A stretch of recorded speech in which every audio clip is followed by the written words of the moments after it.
오늘 우리에게 주시는 하나님의 말씀은 마태복음 9장 35절에서 38절까지의 말씀입니다. 예수께서 모든 도시와 마을에 두루 다니사 그들의 회당에서 가르치시며 천국 복음을 전파하시며 모든 병과 모든 약한 것을 고치시니라. 무리를 보시고 불쌍히 여기시니 이는 그들이 목자 없는 양과 같이 고생하며 기진함이라. 이에 제자들에게 이르시되 추수할 것은 많되 일꾼이 적으니 그러므로 추수하는 주인에게 청하여 추수할 주 일꾼들을 보내서 주소서 하라 하시니라. 아멘. 프랑스 낭시 대학의 행동생물학 연구소의 디디에 드조르라는, 이름도 어렵습니다. 디디에 드조르라는 이름의 연구자가 쓴 책이 있습니다. 동물의 사회행동이라는 책인데요, 여기에 아주 재미있는 실험 이야기가 하나 나옵니다.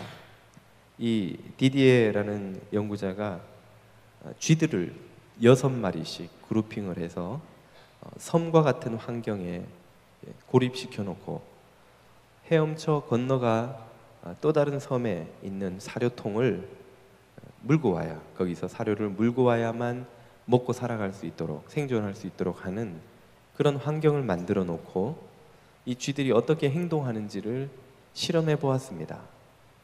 6마리씩 한 그룹을 만들어서 실험을 해 보았더니 마치 약속이나 한 듯이 모든 그룹에서 똑같은 행동 패턴이 4가지 유형으로 나오더라는 것이죠. 이 6마리 중에 2마리는 헤엄쳐 가서 먹이를 물고 와서 먹다가 다른 힘센 2놈에게 먹이를 빼앗기는 그 피착취형 생쥐가 됩니다. 그리고 또 다른 2마리는 아무것도 하지 않고 가만히 앉아 있다가 그 먹이를 물고 헤엄쳐 온 그 2마리의 먹이를 빼앗아 먹는 착취형 쥐가 또 2마리 출현하더라는 것이죠. 그리고 3번째 유형으로 5번째 쥐가 되겠죠. 한 마리는 자기 힘으로 헤엄쳐 가서 먹이를 물고 와서 먹지만 힘이 세서 그런지 다른 쥐들에게 뺏기지 않는 그런 독립형 쥐가 있더랍니다. 이제 한 마리가 남았죠. 이 한 마리는 헤엄쳐 가지도 못하고, 그렇다고 다른 쥐의 먹을 것을 빼앗아 먹지도 못하고 그저 구석에 웅크리고 있다가 다른 쥐들이 먹으면서 흘린 부스러기를 주워 먹는 천덕꾸러기형 생쥐 유형이 또 하나 나오더라는 것이죠. 이렇게 6마리가 착취형과 피착취형, 독립형, 천덕꾸러기형, 이렇게 4개의 유형으로 나뉘는 이런 결과가 한 개의 그룹에서만 나온 게 아니고 그가 만들어 실험한 20개의 그룹에서 다 똑같은 패턴 유형이 나오더라는 것이죠. 아니, 내가 골고루 쥐들을, 기지를 골라서 섞어 놓은 것도 아닌데 어떻게 모든 그룹이 똑같은가? 그가 호기심이 생겨서 이번에는 각 그룹의 착취형 쥐들만 따로 모아서 2마리씩 뽑아서 그 쥐들로 또 6마리씩의 그룹을 만들어서 똑같은 실험을 해보았습니다. 그랬더니 첫날 이 섬 같은 환경에서 6마리가 아주 맹렬하게 서로 싸우고 견제를 하더니 둘째 날 아침부터 이 6마리가 똑같이 2마리는 헤엄쳐가 와서 뺏기고 2마리는 뺏어 먹고 1마리는 자기 거 먹고 1마리는 주워 먹고 똑같이 4개 유형으로 나뉘더라는 것입니다. 이번에는 각 그룹에 피착취형, 뺏기기만 하는 쥐들을 모아서 또 6마리씩 묶어서 실험해 보았습니다. 그랬더니 또 첫날에는 자기들끼리 맹렬히 싸우다가 둘째 날부터 2마리는 갔다 오고 2마리는 뺏어 먹고 1마리는 자기 거 먹고 1마리는 주워 먹고 똑같은 패턴이 피착취형 쥐들만 모아놓아도 그 가운데서 또 생기더라는 것이죠. 그래서 이 실험이 주는 결론, 교훈이 있다면 이 사회 구성원의, 공동체 구성원의 역할은 개개인의 기질보다는, 개개인의 능력이나 기질보다는 그 사회의 구조적인 역학이 더 많이 좌우되는 것이 아닌가, 이런 결론을 우리가 한번 내려볼 수가 있죠. 그 실험에 의하면 우리가 인간 사회를 보면 이 쥐들의 사회와 크게 다를 바가 없다는 생각을 하게 됩니다. 사람들이 사는 사회, 국가, 어떤 공동체든지 가보면 지배계층이 있죠. 또 피지배계층이 있고 자기 힘으로 잘 살아가는 그룹이 있고 또 누군가 도와주지 않으면 스스로 생존할 수 없는 그룹도 있는 것이죠. 쥐들의 사회와 대단히 유사하다는 생각을 지울 수가 없습니다. 그런데 주의 깊게 인간 사회를 살펴보면 이 쥐들의 사회와 다른 예외적인 유형 하나가 더 있다는 걸 알 수가 있습니다. 그 유형은 뭐냐? 스스로 생존할 수 없는 쥐들에게 자발적으로 자신들의 자원을 나누어 죄송합니다. 쥐가 아니고 스스로 생존할 수 없는 공동체 구성원에게 자발적으로 자신의 자원을 나누어 줌으로써 공존할 수 있도록 하게 하려고 애를 쓰는 유형, 이런 이타적인 유형의 멤버들이 인간 사회에는 존재한다는 것입니다. 저는 이들을 섬김형이라고 한번 이름을 붙여보았습니다. 이 섬김형의 구성원들은 공존을 위해 자신들의 희생도 마다하지 않는 그런 유형의 구성원이라고 할 수 있죠. 왜 쥐들의 사회에는 이런 섬김형의 존재가 없는가? 이것은 인간 사회에 있는 이 섬김형의 멤버도 사실은 자연스러운 것이 아니라는 점을 우리에게 깨우쳐 준다고 저는 생각합니다. 쥐들의 사회에 없다는 것은 인간들의 사회에서도 그런 유형은 예외적인 것이지 일반적인 것이 아니라는 말이죠. 또 반대로 질문을 던져보면 왜 그러면 인간 사회에는 이런 유형이 존재하는가?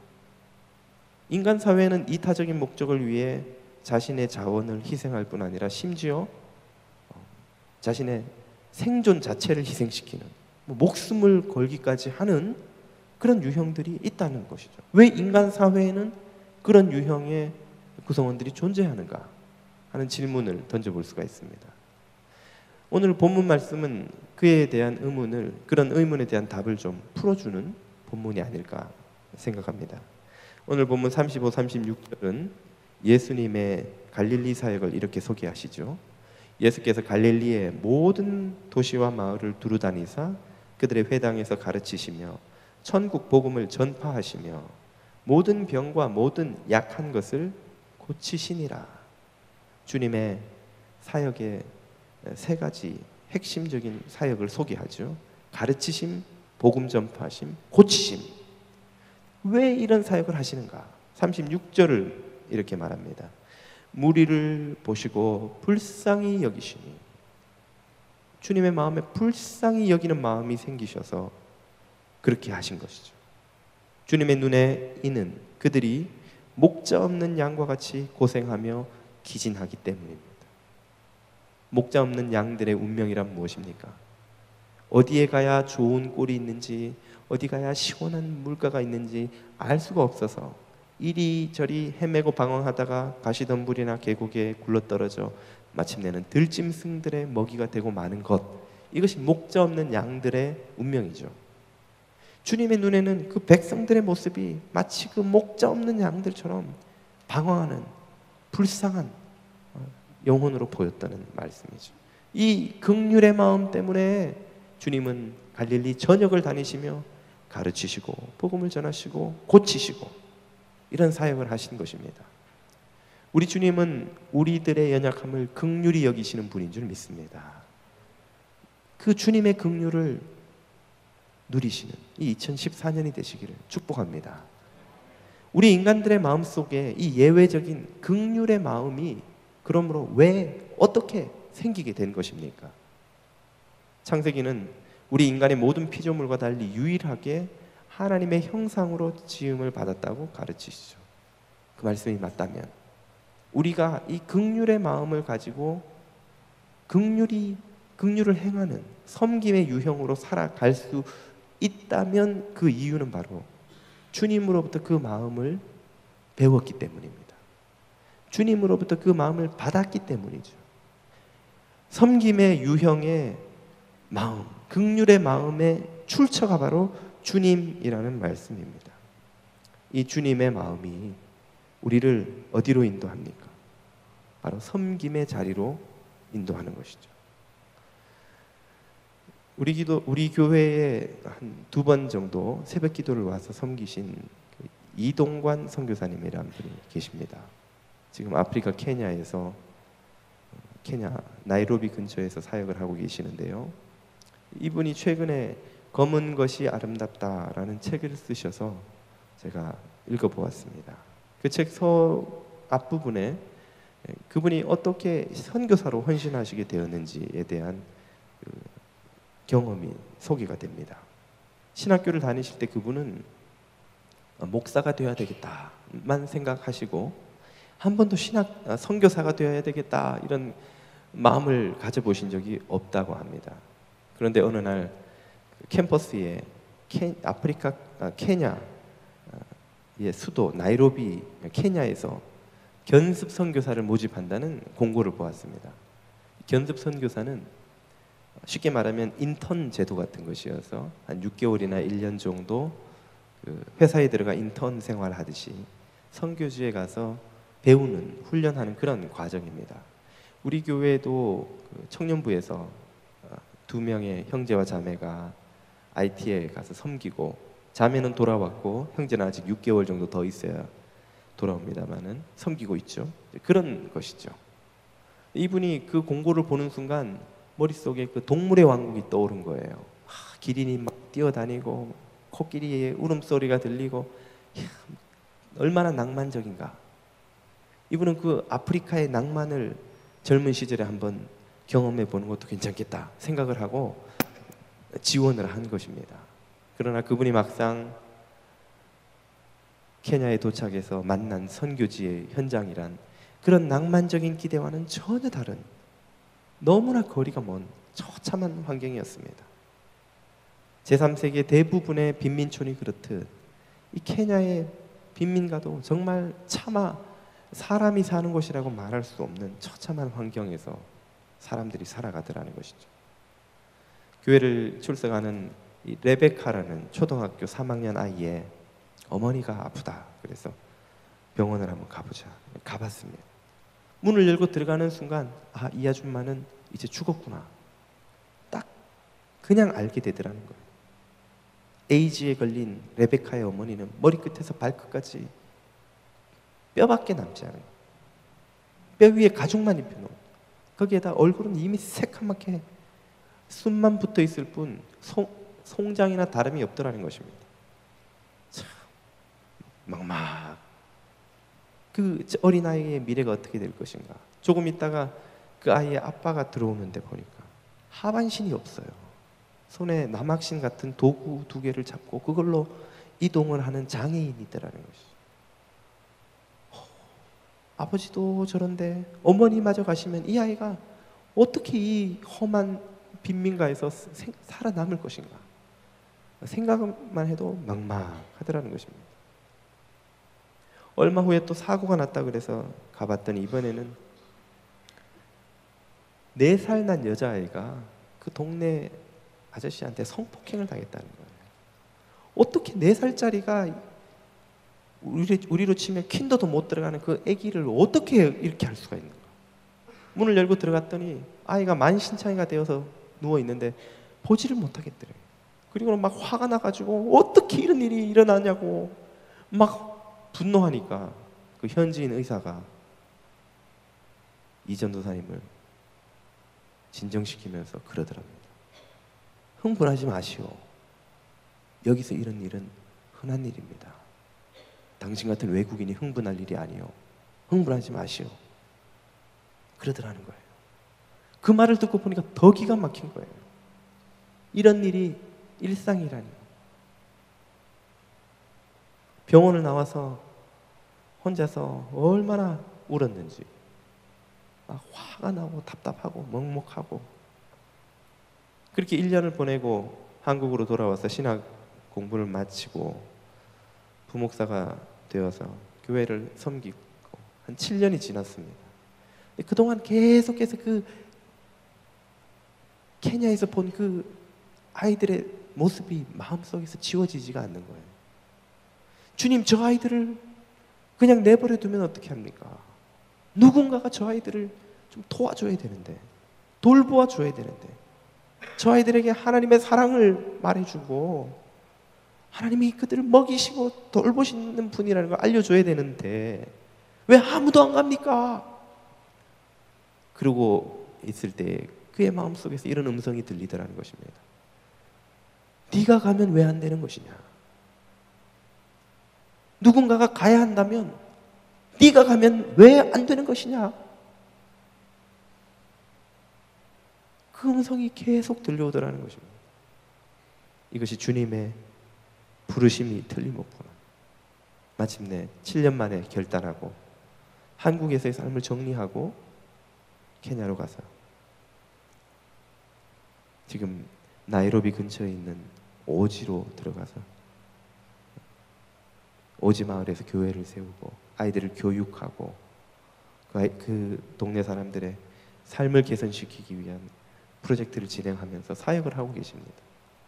혹시 작년 연말에 케냐 그 수도 나이로비에서 그 테러 사건이 일어나가지고 한국인 초등학교 유학생 아이가 거기 빌딩에 갇혀 있다가 구사일생으로 목숨을 건지고 빠져나왔다는 뉴스를 보신 분이 계십니까? 작년 하반기쯤에 그 사건이 있었습니다. 저도 그냥 지나가는 또 숱한 외신들 중에 하나로 지나가고 말았어요. 근데 연말에 제가 우연히 그 아이가 이동관 선교사님의 내 딸 중에 첫째 딸아이라는 걸 알게 됐습니다. 이름이 하연이죠. 저도 깜짝 놀라서 뒤늦게 연락을 해봤더니 하연이가 맞다는 거예요. 그 아이가 그 테러가 있었을 때 친구 생일 파티에 초대받아 그 몰에 갔다가 막 도망쳐서 그 몰 위에 있는 조그만 방에 들어가서 숨어서 엄마한테 텍스트를 한 거예요. 엄마 지금 나 여기 갇혀 있어. 사모님이 막 놀라가지고 나오지 말고 거기 끝까지 있어라. 그리고 막 긴박한 순간이 지나가고 마침내 테러범들이 진압된 후에 그 아이가 무사히 빠져나왔습니다. 그래서 지금 어떻게 지내냐 했더니 그 후에 치료도 받고 상담도 하면서 그 아이가 받았을 충격을 이렇게 극복하도록 하는 치료를 받고 회복하고 있다는 거예요. 그 일을 겪으면서 또 이성 교사님 가족은 지금도 그 케냐에서 사역을 하고 계십니다. 그분들을 그 땅으로 이끄는 힘이 무엇입니까? 무엇이 그분들로 하여금 편안한 삶을 버리고 힘들고 불편하고 덥고 위험한 땅으로 그들을 이끄는 것입니까? 바로 이 긍휼의 마음이죠. 사람들을 보면 느끼게 되는 긍휼의 마음입니다. 사람들이 도대체 어떻길래 이 긍휼의 마음이 생깁니까? 오늘 본문 36절은 이렇게 그 답을 이야기해 주죠. 그들이 목자 없는 양과 같이 고생하며 기진함이라. 목자 없는 양, 이끌어주는 이가 없는 사람들, 어디로 가야 될지, 그래서 어떻게 살아야 될지를 모르는 이들이 고생하며 기진하는 양들입니다. 그들은 비단 아프리카 오지에 있는 사람들만이 아닙니다. 아시아 저 제3세계 빈민촌에 있는 사람들만이 아닙니다. 소위 선진국에서 풍요 가운데 문명을 누리며 사는 사람들 중에도 목자 없는 양처럼 갈 바를 몰라 어떻게 살며 왜 살아야 하는지 모른 채 살아가는 이들이 얼마나 많은지요. 어저께 제가 한국의 뉴스 사이트를 보다가 어느 시민단체가 검찰에 고발한 고발 사건을 보았습니다. 네티즌들을 고발한 것인데요. 도대체 어떤 내용인가 보았더니 한국의 나주에서 이런 예들을 자꾸 드는 것도 참 민망하고 죄송합니다만 6살짜리 여자아이를 성폭행한 사건이 벌어진 거예요. 근데 그 기사 밑에 네티즌들이 글을 달았는데 한두 사람도 아니고 상당히 많은 사람들이 입에 담을 수 없는 이야기들을 거기 막 써놓은 거예요. 그놈은 좋았겠다. 이런 내용들. 동성애가 된다면 소아 성애는 왜 안 되냐? 뭐 이런 글들. 이 정도는 정말 점잖은 표현입니다. 그 외에 인용되어 있는 글들은 차마 제가 입으로 옮기기가 너무 민망해서 말씀을 못 드리겠습니다. 그런 글들이 막 달린 것을 시민단체에서 보고는 붕괴해서 이것은 댓글이 아니고 폭력이니 검찰이 나서서 처벌해달라고 고발을 한 거예요. 검찰청에. 그 아이들과 그런 일을 당한 아이들과 가족들과 피해자들이 볼 때 어떤 심정이 들겠냐는 거예요. 정말 한두 사람도 아닌 그 많은 수의 네티즌들이 어쩌면 그렇게 정신 나간 이야기들을 할 수 있는 것일까요? 그들이 무슨 북한에서 아우지 탄광에 갇혀가지고 무슨 학대받으며 자란 사람들입니까? 왜 그런 생각을 하고 그런 말을 하고 그런 이상한 반응을 보이는 것일까요? 사람들이 목자 없는 양으로 살아가기 때문입니다. 그들에게 무엇이 옳은지 그른지를, 무엇을 위해 살아야 하는지를, 어디가 생명의 길이고 어디가 멸망의 길인지를 가르쳐주는 목자가 그들에게 없다는 거예요. 참된 목자이신 하나님의 인도하심을 거부한 인간들은 가짜 목자, 거짓 목자, 사꾼 목자를 쫓아갈 수밖에 없고, 아니면 자기가 스스로의 목자가 되어서 자기도 어디가 삶의 길인지, 어디에 꼴이 있고 어디에 물이 있는지도 모른 채 이곳저곳을 방황하며 그게 살아가는 것이라고, 그게 지금 제대로 길 찾아가는 것이라고 우기면서 살아간다는 것입니다. 그것이 다 목자 없는 양들의 삶이라는 것이죠. 이런 삶은 겉보기에 아무리 풍요롭고 아무리 멋있게 포장되어 있다 할지라도 상관없이 고생하며 기진하며 신음하는 인생인 것입니다. 겉으로는 화려하지만 속으로는 골마 썩어가는 인생이라는 것이죠. 앞에서 쥐를 대상으로 실험한 이야기를 들려드렸는데요. 그 실험자가 모든 실험이 끝난 후에 그 오랫동안 반복된 실험의 결과 그 쥐들 중에 어떤 유형의 쥐들이 가장 스트레스를 많이 받았는가를 이 해부를 해서 두개골을 열어보고 검사를 했다고 합니다. 그랬더니 가장 스트레스를 많이 받고 많이 쪼그라들어 있는 뇌를 가진 쥐들은 바로 착취형의 쥐들이었다는 것입니다. 착취형의 인간들이 이 세상에 있다면 뭐 우리가 부러워할 수도 있고 안 할 수도 있지만, 많은 사람들은 그런 사람들에게 막 분개하기도 하고 또 부러워하기도 하죠. 저 사람은 일도 안 하고 가만히 앉아서 불로소득을 벌어들여 가지고 다른 사람의 것을 사기쳐서 가져가고 빼앗아가고 말이죠. 독재자라 힘이 있어서 총칼로 막 빼앗아가고 말이죠. 그리고 떵떵거리며 으리으리한 집에서 막 경호원들 막 수십 명씩 놓고 살면, 야, 저 사람은 정말 나쁜 짓 하면서도 잘 사네, 이렇게 우리가 생각할 수도 있습니다만은 실제로는 그게 잘 사는 게 전혀 아니라는 말입니다. 그런 삶은 사실상 고생하며 유리하며 기진하며 신음하는 인생이라는 말입니다. 그 내면이 이미 자기 자신을 고발하고 있는 겁니다. 그 고발의 두려움과 분노와 이 절망감으로 살아가고 있는 거예요. 우리가 죄를 지을 때 그것을 사람들에게 숨기려고 하는 이유가 무엇입니까? 아무도 말하고 있지 않지만 우리 양심이 스스로 그것을 고발하고 있기 때문이죠. 우리는 고발당하고 있는 거예요. 지금도 고소당하고 있는 거예요. 여러분, 누구한테 욕을 들으면 얼마나 기분이 안 좋으세요? 저주를 들으면 얼마나 불쾌하세요? 아침에 출근하는데 처음 거리에서 만난 사람이 이 XX 그러고 이 뭐 저주를 하고 갔다고 쳐보세요. 여러분, 하루 종일 얼마나 기분이 안 좋겠습니까?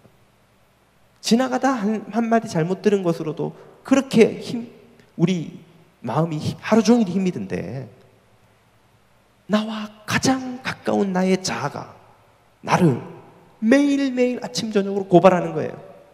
이 죄인아, 이 쓰레기야, 이 더러운 사기꾼아, 이 도둑놈아, 이 양심 없는 인간아. 우리는 못 느껴도 우리의 양심이 우리를 고발하고 있는 거예요. 우리의 양심은 그 스트레스를 받으며 살아가는 겁니다. 그 삶이 그렇기 때문에 평화가 없다고 말하는 이유가 바로 그거예요. 평화가 없어요, 평화가. 우리 첫째는 맨날 놀러 나가고 나서 없어요, 집에 평화가. 여러분 죄송합니다. 주무시지 마세요. 평화가 없어요. 평화가. 겉으로는 아무리 좋은 차를 타고 다니고 멋진 옷을 입고 사람들 앞에 떵떵거리며 다녀도 진리의 길로 가지 않는 인생에는 참 평화가 없습니다. 하루 24시간 동안 욕설과 저주를 들으며 사는 인생이에요. 그것도 가장 나에게 중요한 나의 자아가 나를 매일매일 자는 동안에도 고발해요. 이 인간아, 이 사기꾼아, 이 도둑놈아. 그래서 우리는 그 두려움을 안고 살아갑니다. 우리는 우리의 죄에 대한 값을 치를 날이 점점 다가올 거라는 걸 알고 있는 거예요. 그 모든 죄의 값을 완전히 씻음받는 중생의 경험을 하기 전에는 그러므로 우리 영혼에 평화가 없는 것입니다. 그래서 겉으로는 아무리 잘 사는 것처럼 보여도 참된 목자를 만나고 그 목자의 인도함을 받아 살아가는 인생이 아니면 다 목자 없는 양과 같이 고생하며 기진하는 신음하는 인생인 거예요. 그런 인생들을 보고 긍휼히 여기는 마음이 생기는 사람들, 그들이 바로 주님을 만나 거듭난 사람이요 주님의 마음을 본받는 사람인 것입니다. 주님은 그런 일꾼들이 필요하다고 말씀하고 계시는 거예요. 최근에 우리 교회 교육부에서 섬기는 한 집사님과 대화할 기회가 있었습니다. 교육부 전사님이 교사로 봉사 좀 해주세요. 전 영어도 부족하고 잘 못 가르치는데 괜찮습니다. 좀 도와주십시오. 그래서 교사를 시작했습니다. 청소년 아이들이 얼마나 말을 안 듣습니까? 분반 공부를 들어갔는데 자기들끼리 떠드느라고 1시간을 나가는 거예요. 선생님 말할 틈도 없어요. 그래도 사랑과 기도로 열심히 준비했더니 처음에는 막 발음 이상하다고 못 알아듣겠다고 자기들끼리 막 킥킥거리던 아이들이 선생님 말을 듣는 거예요. 그리고 자기들이 가진 고민과 의문을 선생님한테 말하기 시작하는 겁니다. 선생님, 정말 사람이 창조된 거 맞아요? 우리 진화됐다고 배웠는데요. 공룡이 어디 있어요? 공룡에 대한 증거가 있어요? 저 성경에 공룡이 나와요? 그리고 동성애가 왜 안 돼요? 자기들끼리 좋아서 하는 건데 뭐 피해를 끼치는 것도 아니잖아요. 그리고 자기 집에서, 학교에서 겪는 문제들을 아이들이 내놓기 시작하는 거예요. 그래서 이 집사님이 집에 와서 유튜브도 찾아보고 여기 막 인터넷도 뒤지고 또 저한테 질문도 하고 뭐 이래가지고 답안지를 만들어가서 막 영어 반 한글 반 막 설명을 했는데 아이들이 다 알아듣더라는 거예요. 알아듣고 이해하고, 성경에 그런 이야기가 있는지 몰랐어요. 성경에 공룡 이야기가 나오는지 몰랐어요. 선생님, 창조가 그렇게 설득력 있는 이 메시지라는 걸 저는 몰랐어요. 한 번도 그런 거 들어본 적 없어요. 제가 이런 거 고민하고 있는데 선생님 그렇게 말씀해 주셔서 감사해요. 정말 많은 도움이 됐어요. 너무 보람이 되더라는 거예요. 1년 하고 이게 참 영어도 짧고 힘들겠다 내년에는 그랬는데 전사님이 1년만 더 해주세요. 부담스럽고 힘든데 그 생각이 드는 거예요. 이 아이들이 가지고 있는 이 고민들, 이 의문들, 이 갈등들을 누군가가 옆에서 들어주고 설명해주고 이해해주고 보듬어 줘야 되는데, 만약 내가 이 아이들을 그렇게 도와주지 않는다면 이 아이들이 자라나서 칼리지 가서 과연 교회에 남아있을 것인가? 그들이 대학에 가서 겪는 수많은 혼란과 세속적인 문화와 세속적인 사상과 음란과 탐욕의 문화 속에 빠져들어가서 그 홍수에 매몰돼서 과연 교회로 돌아올 것인가? 이들이 교회로 돌아오지 않을 때 내가 왜 이 젊은이들이 교회로 오지 않는가라고 탄식할 자격이 내게 있겠는가? 그 생각이 드니까 나같이 어눌한 사람이라도 도와주지 않으면 안 되겠다는 생각이 들더라는 거예요. 그래서 1년 더 섬기기로 하셨다는 것이죠. 학부모들이 자녀들을 대학에 보내놓고 나서 기숙사에 태워주고 와가지고는 막 1시간의 이야기를 들었습니다. 목사님, 아들놈을 기숙사에 문 열어놓고 짐 들어놓고 나오는데 맞은편 방문이 벌컥 열리는데 막 한 팬츠 입은 여자아이들이 막 우르르 쏟아져 나오더라고요. 여자애들하고 뭐 빌딩이 나눠져 있는 것도 아니고 층이 나눠져 있는 것도 아니고 그냥 막 같은 복도에 마주보고 막 이쪽은 여자방 이쪽은 남자방이라는 거예요. 최근에 어느 기사를 보니까 대학 이름 잊어버렸습니다만 어느 대학에서는 아이들이 룸메이트와 적응을 잘할 수 있도록 하기 위해서 자기들이 룸메이트를 짜서 신청을 하면 방을 같이 쓰게 해준다는 거예요. 일방적으로 정해주지 않고. 그런데 그 룸메이트 신청에 성이 전혀 문제가 안 된다는 거예요. 남자아이가 여자아이하고 룸메이트 신청을 해도 그 대학 당국에서는 그게 그 성인이 다 된 아이들의 권리니까 그거 인정해줘야 된다고 허락해준다는 거예요. 우리의 아이들이 그런 문화 속에 들어가서 거룩하고 정결하게 하나님의 백성으로 믿음의 자녀로 자라도록 하는데 얼마나 어려운 것인가. 교육부는 등잔 밑에 있는 목자 없는 양과 같은 이들입니다. 교육부는 우리 교회 아래서 매주 예배 드리니까 아이들이 믿음 안에서 잘 자랄 거라고 그렇게 착각하시면 안 돼요. 왜 아이들이 대학만 가면 교회를 떠나버립니까? 돌아온 아이들이 반도 안 돼요. 왜 그렇습니까? 교회는 다니고 있지만 목자 없는 양인 거예요.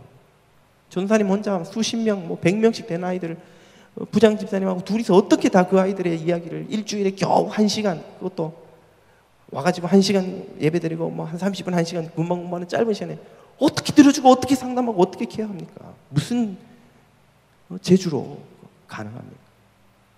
수많은 아이들이 방치된 채 목자 없는 양처럼 자라고 있는 거예요.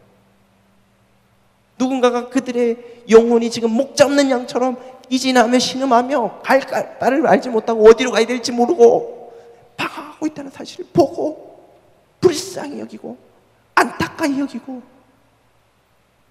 섬기는 일꾼들이 필요한데 교육부만 그렇습니까? 구역에 우리 교회에도 성인들인 우리들도 다 거듭난 사람들인가요? 우리가 다 많은 이들이 아직도 예수님을 믿어야 될지 말아야 될지 갈등하며 고민하며 망설이며 나하고는 있지만 내가 예수를 믿는 것인지 아닌지도 확신하지 못한 채 교회에 드나드는 이들이 얼마나 많은지. 그들을 보며 믿는 건 각자 할 일이지 뭐 자기가 안 믿으면 그만이지 뭐 라고 외면해 버린다면 목자 없는 양처럼 누군가가 나를 생명의 길로 인도하는 목자를 만나기를 원하여 드나드는 수많은 이들을 우리가 외면하고 있는 것은 혹시 아닙니까? 제가 신촌 장로교회를 섬길 때 같이 있던 전사님 한 분이 갑자기 사무실에 들어오더니 짜증을 내시는 거예요. 왜 그러세요? 누가 술 먹고 찾아왔는데 하나님을 좀 만나게 해달라는 거예요. 내가 무슨 하나님 어떻게 만나게 해주냐고. 내가 뭐 그림을 보여줘, 프로젝트를 쏴줘, 예수님 사진을 보여줘. 술 먹고 와가지고 하나님 만나게 해달라고. 그분이 짜증 내는 걸 제가 들으면서 막 마음이 좀 아프더라고요. 그 사람이 얼마나 답답하면 교회에 술 먹고 와가지고 하나님을 만나게 해달라고 땡깡을 부렸겠냐는 생각이 드는 거예요. 그 사람은 나름 어떤 문제인지 모르지만 문제를 갖고 온 거예요. 답답하니까 술 먹고 와가지고 교회 와서 땡깡을 부리는 거예요. 그런데 하나님 어떻게 보냐고 하나님 보이는 분이냐고 그리고 핀잔을 줘서 내쫓았으니 우리가 우리 주변에 얼마나 많은 목자 이런 양 같은 영혼들이 많은지. 그러나 거기에 비해 그들을 보고 긍휼히 여기며 그들을 추수할 마음과 섬김의 자세를 가지고 추수하는 이들이 얼마나 적은지 주님이 이렇게 탄식하고 계십니다. 마태복음 9장 37절 8절입니다. 이에 제자들에게 이르시되 추수할 것은 많되 일꾼은 너무 적으니. 들판이 딱 누렇게 곡식들이 익어서 추수를 기다리는데 낫을 들고 선 일꾼들은 손 꼽는 거예요. 이 일꾼들 데리고 밤을 새워도 이 넓은 들판에 한 귀퉁이를 다 잘라낼 수 있을지 없을지도 모르겠어요. 손대지 못한 수많은 곡식들이 그냥 들판에서 쓰러져 썩어져 가는 것을 보는 주님의 심정이 참담한 것이죠. 속이 상한 거예요. 안타까운 거예요. 그래서 뭐라고 주님 하십니까? 38절에서 그러므로 추수하는 주인에게 청하여 추수할 일꾼들을 보내어 추수하라. 추수할 일꾼들을 좀 보내주십시오, 주님. 우리 교육부의 일꾼들을 좀 보내주십시오, 주님. 우리 구역의 일꾼들을 좀 보내주십시오, 주님. 이 일터를 위해 기도하고 섬길 기도의 중보자를 좀 보내주십시오, 주님. 우리 가정을 위해서 섬길 기도할 일꾼들을 좀 보내주십시오, 주님. 갈 곳이 어딘지 모르고 우왕좌왕 방황하는 저 영혼들을 보고 불쌍히 여기며 기도하며 섬길 일꾼들을 좀 보내어 주십시오, 주님. 이렇게 기도하라는 거예요. 그런 기도를 명하시는 주님의 기도는 무엇입니까? 그 구절 바로 뒤에 등장하는 10장 1절 이하가 주님의 의도를 이렇게 설명해 줍니다. 예수께서 그의 12제자를 부르사 더러운 귀신을 쫓아내며 모든 병과 모든 약한 것을 고치는 권능을 주시니라. 예수께서 이 12를 보내시며 주님이 기도를 명하신 이유는 그들이 일어나서 나아가는 일꾼이 되라고 명하시기 위해서입니다. 그냥 내보내시지 왜 기도를 시키실까요? 기도하지 않으면 우리 안에 긍휼의 마음이 허락되지 않기 때문입니다. 말씀드린 것처럼 긍휼의 마음은 자연적인 게 아니에요. 이기적인 마음은 자연적인 겁니다. 화내고 분내고 싸우는 건 자연적인 마음이에요. 불평하고 원망하는 건 그냥 생겨나는 마음이에요. 그건 아무 노력하지 않아도 우리들 마음에 저절로 생겨납니다. 그러나 영혼들을 보고 긍휼히 여기는 마음, 그들의 영혼이 목자 잃은 양과 같다는 것을 깨닫는 그 눈과 마음은 거저 허락되는 것이 아닙니다. 성령님이 주시는 은혜입니다. 그리고 그 은혜가 부어지는 통로가 바로 기도예요. 그렇게 기도하는 자들에게 주님이 이 마음을 주시는 것이죠. 그리고 그 마음을 가진 이들이 일꾼이 되어 일어나 보냄을 받는 것입니다. 나아가는 것입니다. 오늘 저와 여러분이 주님으로부터 이런 부름을 받고 있는 줄 믿습니다. 그래서 2014년도에 우리 교회의 표어는 일꾼을 보내어 주소서입니다. 그리고 그 말은 다르게 표현하면 주님 내가 여기 있나이다. 나를 보내소서입니다. 우리가 기도한다는 것은 곧 부르심에 응답한다는 말이죠. 기도한다는 것은 곧 주님의 보냄을 받아 나간다는 의미입니다.